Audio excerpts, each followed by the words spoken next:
Pushkin.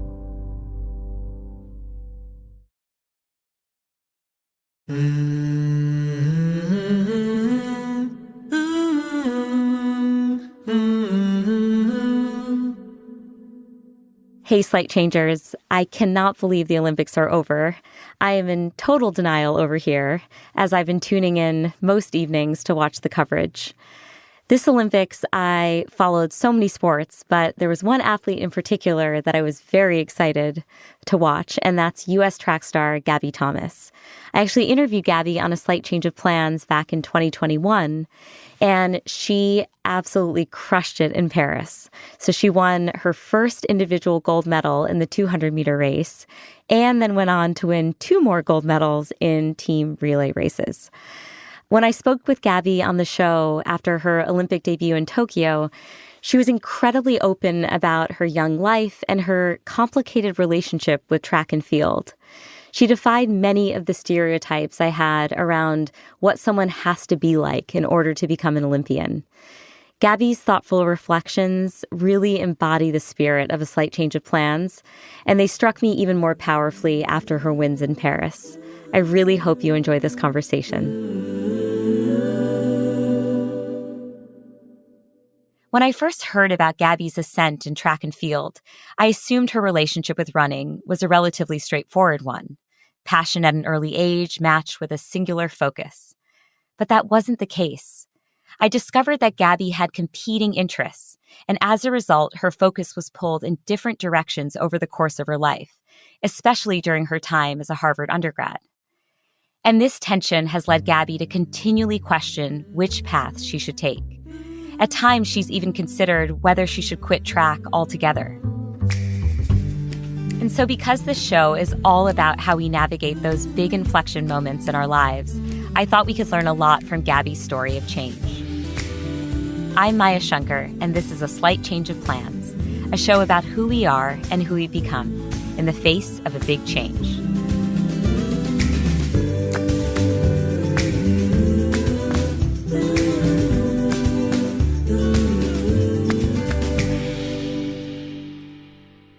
So I'd love to start by going all the way back to your childhood. I think one thing a lot of people might not know about your story is that growing up, you had no interest in being an athlete, right? You wanted to study neurobiology. And I'm wondering if you can tell me more about your family and how it led you down that path.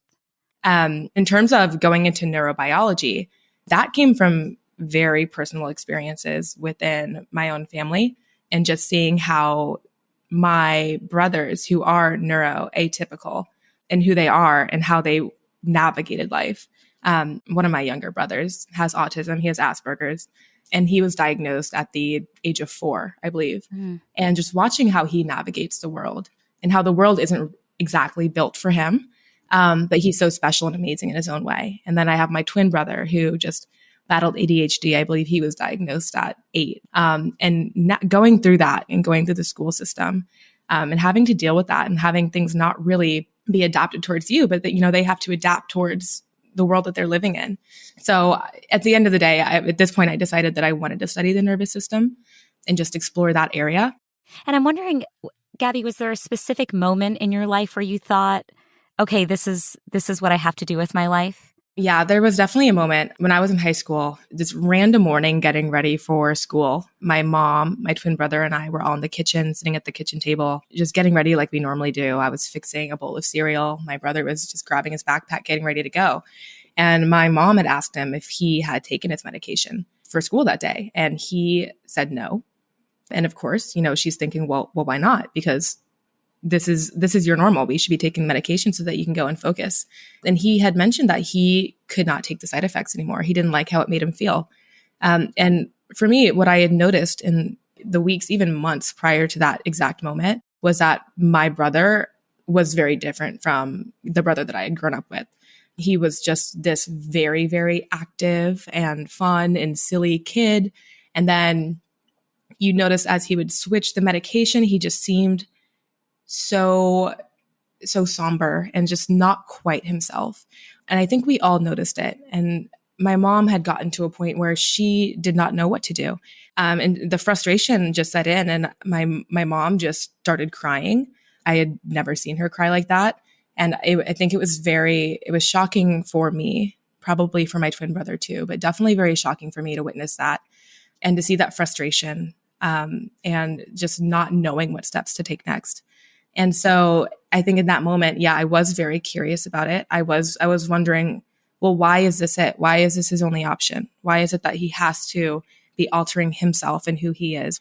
So I was maybe 16 at this time, and I decided that I wanted to go into neurobiology and study it. Yeah, I mean, I can imagine as a sister just feeling so helpless. Like, why is he having to make this trade-off between feeling like himself and getting his schoolwork done, right? That's and not... It's, right? And it's also as his twin sister, right? So I grew up with him, and I did everything with him. And we just did everything together, and he was my best friend growing up. And to just see that kind of helplessness from someone who truly just feels like a part of me was pretty shocking. Wow, that's so beautiful. I mean, I can hear the passion and curiosity in your voice even now, just talking about this. I'd love to pivot to running for a moment.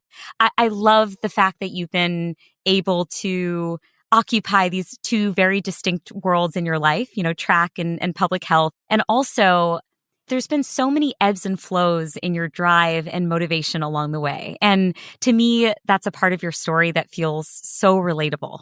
I can't relate to being an incredibly fast runner.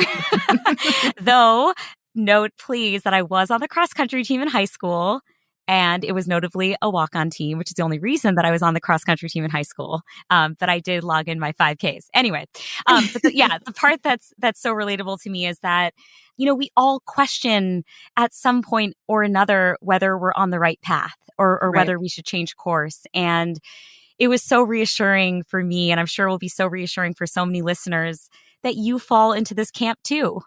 I so appreciated the fact that you've said you didn't actually love running at first. And the reason I love that, Gabby, is because it runs so counter to the typical romantic story you hear from Olympians, right? That it was like love at first step or love at first jump or whatever you hear out there. And so, your story, it just feels kind of normal in an interesting way, right? And shows that passion can be cultivated. And so just bring me back to your first encounter with running. I'm wondering what that exposure was like.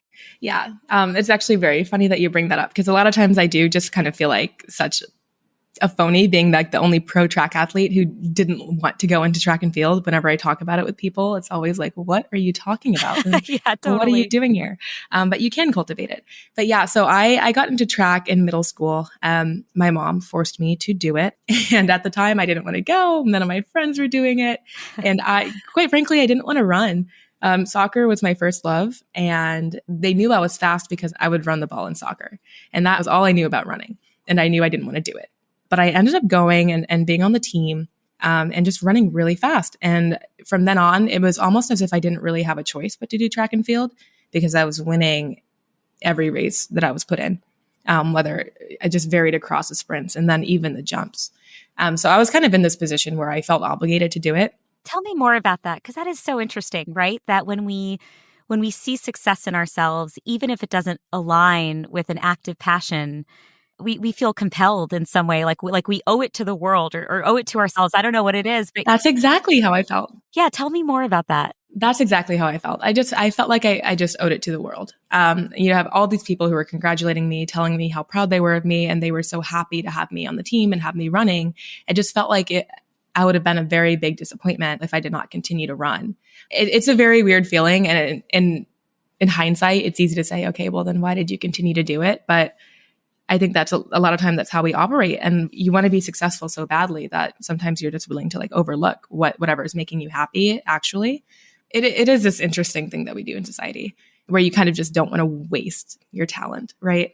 And I had that talent. And at the end of the day, I do find that people do enjoy things that they're good at. And that is a true statement. But at the time I didn't, and that was fine. I just continued to do it. And I just found joy in the little parts of it, made some friends on the team. And, you just find little aspects that you like. But ultimately, track I didn't want it to be my thing. And then at some point, I kept doing it through middle school. And then it was my sophomore year in high school when I actually started to enjoy it and set goals for myself and actually be pretty motivated and determined in the actual sport. What do you think changed for you? What led you to suddenly start articulating these goals where it turned into a thing you were doing begrudgingly to a thing that was actually driving you day to day? Well, part of it was if I'm going to be here every day in the spring, then I should probably figure out a way to love it. But the biggest part of it was I had a coach who was pushing me a lot and actually just taught me a lot about working hard and actually getting out what you put in. And that's something that I had not really experienced before. So it was kind of just a mindset shift. That was like, it actually kind of transcended track and field itself. And it more just became something about me growing as a person. So it really wasn't about loving the running itself and loving running that 200 meters, but it was more like, okay, if I'm going to do this, I'm going to work hard here and then I'm going to see the results. And that was the rewarding part that I found to enjoy about it. Were there any role models you had in this space? Anyone you saw crushing it out there that lit you up? Yeah, well, Allison Felix was always my role model. I remember when I was, I had to be in middle school at my grandmother's house and the Olympic trials were on. And my mom told me to turn on the TV because there was someone on the screen that just reminded her of me. She had these long legs and she was just absolutely crushing it with grace and poise. And at the time, I thought nothing about it. I said, that is great for her. And my mom was like, you could be an Olympian one day. And I'm like, okay, sounds great, Mom. So happy for Allison, but that's not my path. I just never considered it. And after that, I followed Allison's career a little bit, but again, I wasn't following professional track and field that closely. It's not something I aspired to do because I didn't know that it was something that I actually could do, especially for someone who just didn't do, club track or any like club sports like that. So I never paid that much attention to it. Yeah, I also didn't pay much attention to my cross country skills. Similar reasons, it had nothing to do with lack of ability or, slow times or anything like that. So you have this great coach, you're performing well in high school, but then there is this moment where you considered quitting running altogether when you were just graduating from high school. What is it that led you to continue on at that moment in time? So there was a lot of that back and forth throughout my entire college career where I was thinking, is track and field right for me? Is this the path that I want to go down? Is it, taking opportunities for me at this point? Where am I going to go from here? And there were so many things that I wanted to accomplish, especially after landing at Harvard University. I thought, there are just so many things I can study that will take a lot of time. If I want to do labs, that will take a lot of time. If I want to study abroad, that will take a lot of time. And I don't know if I can do both. I was taking this course, Sick and Tired of Being Sick and Tired, and it sparked an interest in me in sociology and biology. And there were other things on campus that I wanted to be a part of, other organizations and extracurriculars that I wanted to be a part of. A lot of social things that I wanted to be a part of, because that's also the fun part of Harvard is like meeting all of these really fascinating and interesting people. And it was finding that balance. It was very, very hard for me to do. Yeah, I'm wondering if we can talk a little bit more about this really critical class you took at Harvard, which seems to have led you to double down on your commitment to working in the public health space. Can you tell me more about the class? Yeah, so Sick and Tired of Being Sick and Tired was this freshman seminar that I took in the fall. And it was about health disparities and racism in medicine, something that I had never been familiar with. We're not taught that in school. We're not taught that in high school, especially not in the white communities that I was growing up in. It was when we were learning about the Tuskegee syphilis study, and we were learning about Henrietta Lacks. And these two stories were just great examples of how Black bodies are disregarded in medicine. And it was just very, very mind-blowing and very impactful. I want to talk about this moment I read about where you're taking this class. It's giving you all sorts of new insights about the depths of medical racism that plague our country's history and also our country's present.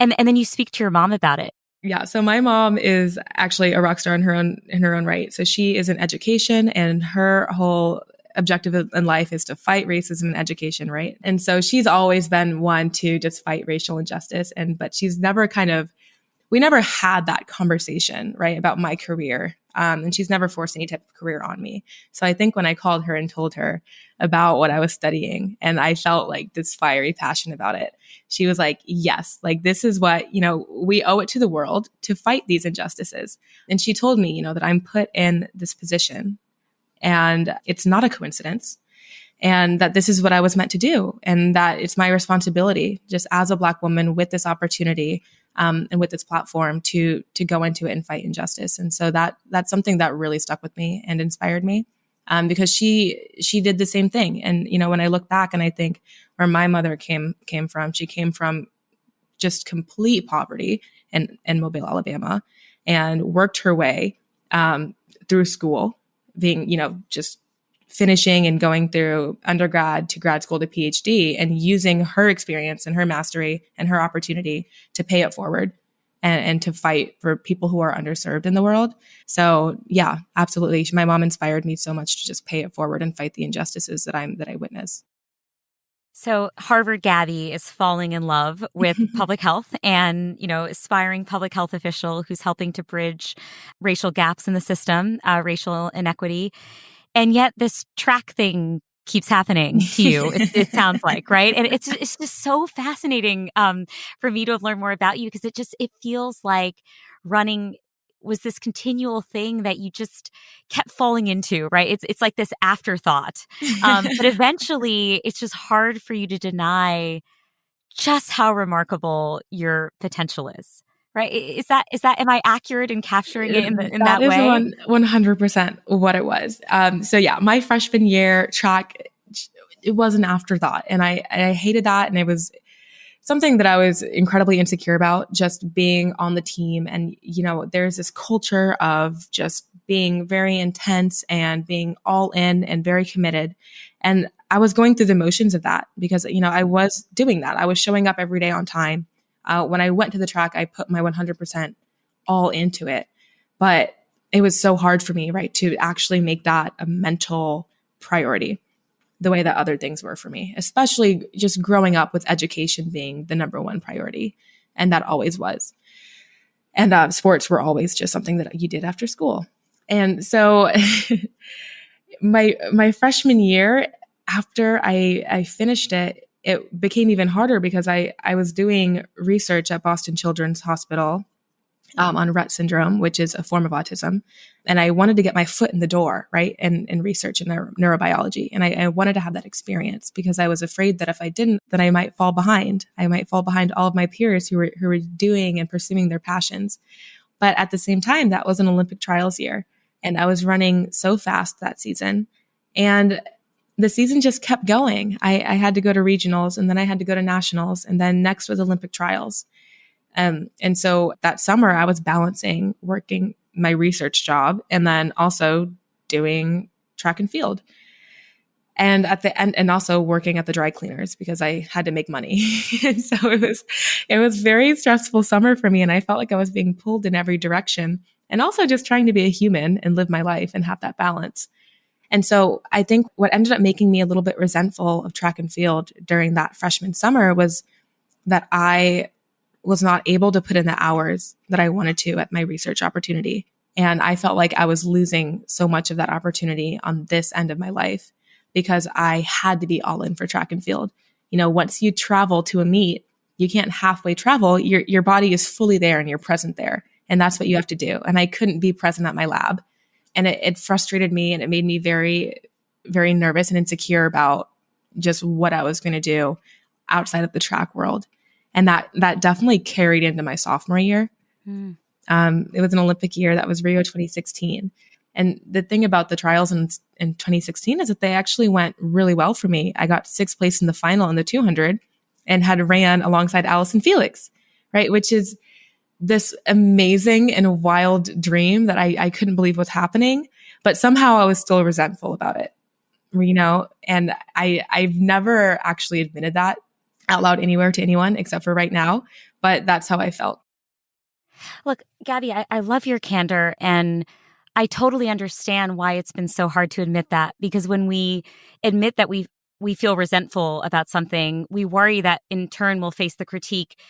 Shouldn't she just be grateful that she's been given all these gifts, as though we're not entitled to feel the things that we feel as we move about in this world, which you absolutely are allowed to do. And so I think sharing that actually is going to make a lot of people feel more comfortable admitting that to themselves, because a lot of us are out in the world trying to meet other people's expectations, feeling like we owe the world something, but maybe it's not the right choice for us. And sometimes the first step is just saying, this mental calculation just isn't working for me, you know? Right? Yeah, it wasn't.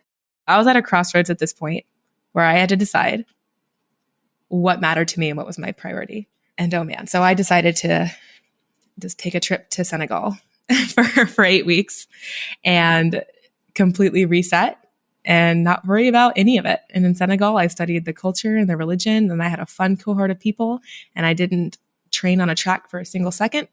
I didn't do any neurobiology work for a single second, and I just did what I wanted to do.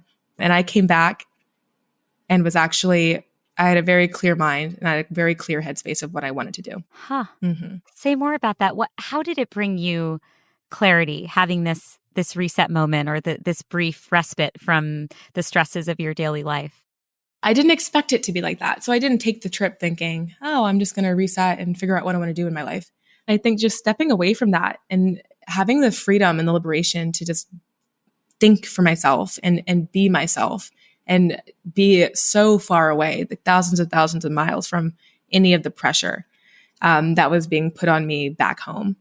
It was not having access to social media for the majority of the time. So not even being able to contact people who were asking me to do something or encouraging me to do something one way or another. I was just completely myself, and everything was just completely simplified. So it shifted my perspective. I came back and I thought, why not just do exactly what I want to do? And I knew what I didn't want to do when I got back there. I knew that I didn't want to stress myself out trying to strike this balance between school and track. I just had kind of let all that anxiety go and all that pressure go, at least for that time. And so my junior year, I somehow it all just kind of fell together in the classroom. I started taking these fun sociology courses that complemented my biology courses, and track and field just went very well for me that year. And that ended up being my breakout year, where I broke the collegiate record and won the NCAA championship, which was just ironic because I had not even finished my sophomore season.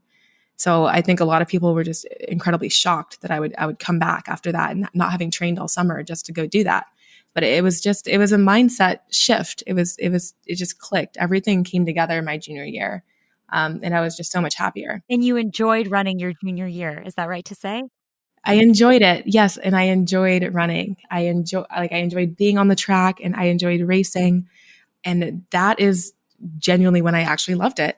I'm wondering, Gabby, tell me if you think this hypothesis is right, but it does feel like, nothing changed about the workouts, nothing changed about how grueling it is to be an athlete, but it does seem like what changed coming out back from Senegal is that you were finally running on your own terms. It was finally a decision that you felt you were making, that the world wasn't making for you. And maybe that's where that joy came from. I think 100%. I think I had taken everything and just put it on my own terms. Completely running on my own terms, deciding not to be pigeonholed, deciding nothing was made for me. I think that made the difference. After the break, we'll hear all about Gabby's journey to the Olympics. We'll be back in a moment with a slight change of plans.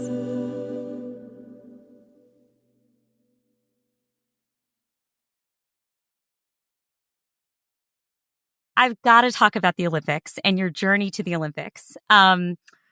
Oh my gosh, tell me about the 2021 U.S. Olympic trials. I have watched that video on loop. It is one of the most joyful human moments. But oh my gosh, this is your story to tell.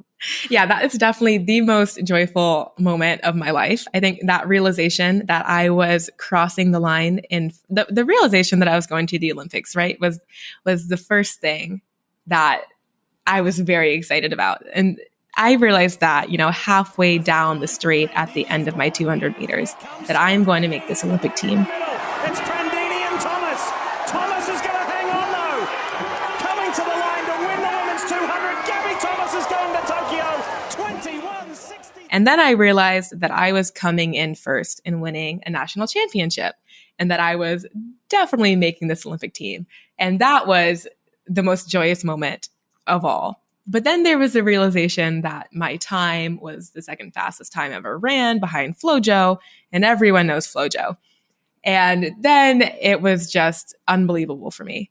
I couldn't even hide how excited I was. You were not advised to throw your hands in the air before you finish a sprint race, but I couldn't help it. I pictured that. You have no idea how many people yelled at me. We were all throwing our hands in the air for you, okay? Yeah, everyone's like, oh, you shouldn't have done that. I'm like, I don't care. And just the excitement was, I can't even explain it. It was such an amazing feeling. I pictured the moment so many times in my head before actually running the race. And then to have that visualization come to life was an amazing experience. And especially because leading up to that moment, just, I don't know if people realize, but trials is the most stressful thing that I think any athlete will ever do. The entire 2 weeks that I was there, I did not eat or sleep because it was just so anxiety inducing. And it's just pretty much, for a track athlete, it's just you versus the track. So there are no other factors that go into it. There's nobody else you can blame. It's really just you and what you've put in. So it just made it that much better when I actually did make the team, because we all know that the Olympic being postponed due to COVID was a whole craziness. I picked up my entire life and moved to Austin, Texas to make this Olympic team. So everything needed to work out. And so I'm very, very grateful that it did. Yeah. And you've said that when you had this magnificent performance at trials, all of a sudden there was a mindset shift again, right? Where you're going from running track to now competing for gold at the Olympics, which is obviously an exceptional version of a shift. But I do think it's very relatable for so many of us that there are these key moments in life where suddenly our goals come into sharp focus and it just really changes the game. Yeah, that is actually very true. It's funny because I had moved to Austin, Texas at the end of 2019 with the intentions of making the Olympic team, and then very possibly just moving on from track and field after accomplishing that and pursuing public health or pursuing a career that I wanted, something else that I wanted to do with, going to school and getting my master's in public health and then working after that. But after I made the team with a time like that, suddenly I decided, okay, well, now I can actually go for a gold medal. And so it was such a rapid shift and so rapid and huge. And I just felt it so wholly. And then, when I was at the Olympics, it was a shift because now I decided that I'm probably going to continue running through the next Olympics. And that just wasn't what I had in mind before. It was definitely a change in plans. And so now I'm focused on that, right? I'm focusing on world championships this next year and then world championships again and then the Olympics. By the way, I'm glad you omitted the slight part of the change in plans. I think this is a sizable change in plans. You had to get rid of the cheeky slight. Yeah, it was sizable. So how has this influenced how you see the coming years, right? So you're, from what I understand, currently pursuing your master's in epidemiology in Texas. You said you are competing or you plan to compete in the world championships. Is this now the new balancing act for Gabby Thomas? Yeah, I do what I can. So right now I'm currently getting my master's in public health, and specifically epidemiology and healthcare administration. And I am still competing, and I plan to be competing in track and field for the foreseeable future. Oh, sorry. I was going to say, less listeners think it was like a super clear-cut decision. Again, from what I understand, you did think you might quit track again even after the Olympics. Is that right? Yeah, I did think I might quit, or I'll call it retire. Retire. So it feels a little nicer than quitting. Okay. Let's say Gabby was on record as potentially wanting to retire. Can you tell me more about that decision? Because again, look, I think it's very easy for all of us to look at you and be like, Gabby Thomas, that girl's got it figured out. And knowing that even in that moment, after winning these 2 medals at the Olympics, you're still like, maybe, maybe right? I'm done. In those moments, what's the calculation you're doing in your head? Like what needs to be in place for you to say, okay, yeah, I'm continuing running? Yeah, that's actually really funny because I decided that the reason why I wanted to retire, or very possibly thought about retiring, was because just like in college, I think it was a similar thing where there were so many things that I wanted to pursue. And I was told that as a pro athlete that you had to fully commit to being a professional athlete. And what I learned in the last year was that that was not the case. And I had to take a risk. And I was told that I may have been doing too much and that it was very risky. Again, I was told not to move to Austin, Texas during an Olympic year. I was told that I should not be taking classes. I should not be working while training. It was doing too much.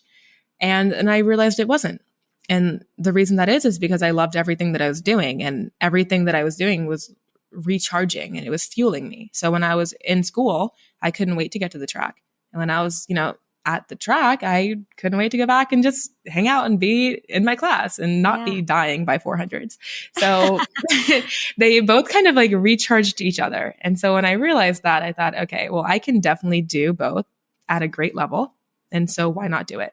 And if there ever comes a time where I do feel like it's too much, then I'll dial it back a little bit. Or if there's ever a time where I feel like I need to shift gears because I'm like, hey, I don't like what I'm doing anymore, I think that's okay too. The only real pressure I feel is the external pressure, right? It's like this idea, they nicknamed me Wonder Woman, that I'm doing all of these things and I'm doing them all so well. Well, I would hate to let anyone down, but at the same time, I am doing all of these things well because I continue to choose me and to choose what makes me happy. So if I want to shift gears again one day after getting my master's in public health, I am 100% okay with that. If one day I wake up and decide that track is not for me, then I'm okay with that too. But for now, they're both going well and I'm having so much fun and I'm loving it. I'm loving my life and I'm loving the decisions and choices that I've made for myself. And I'm deciding to continue to choose both. Oh, I love that. Thank you, Gabby. Thank you. This was so much fun.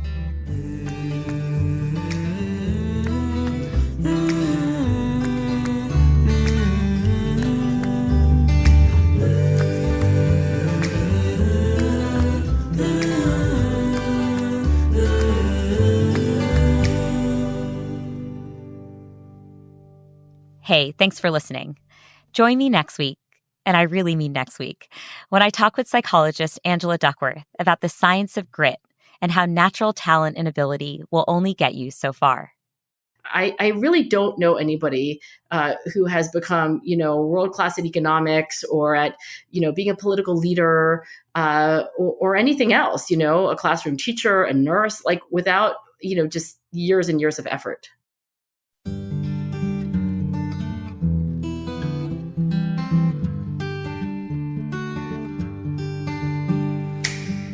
A Slight Change of Plans is created, written, and executive produced by me, Maya Shankar. The best part of creating this show is getting to collaborate with my formidable Slight Change family. This includes Tyler Green, our senior producer, Jen Guerra, our senior editor, Ben Holliday, our sound engineer, Emily Rostek, our associate producer, and Mia LaBelle, our executive producer. Luis Guerra wrote our delightful theme song, and Ginger Smith helped arrange the vocals. A Slight Change of Plans is a production of Pushkin Industries, so big thanks to everyone there. And of course, a very special thanks to Jimmy Lee. You can follow A Slight Change of Plans on Instagram at Dr. Maya Shankar. And please remember to subscribe, share, and rate the show to help get the word out. See you next week.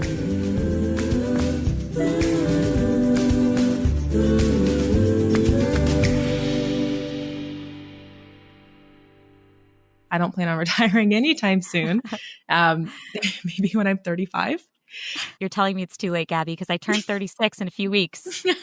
My dreams are over. Gabby's going to retire at 35, folks. I'm over the hill. I know. Actually, there were quite a few 35-year-olds who actually competed for us. I did very well. Awesome. So you still got chance. it. Yeah. Still a fighting chance.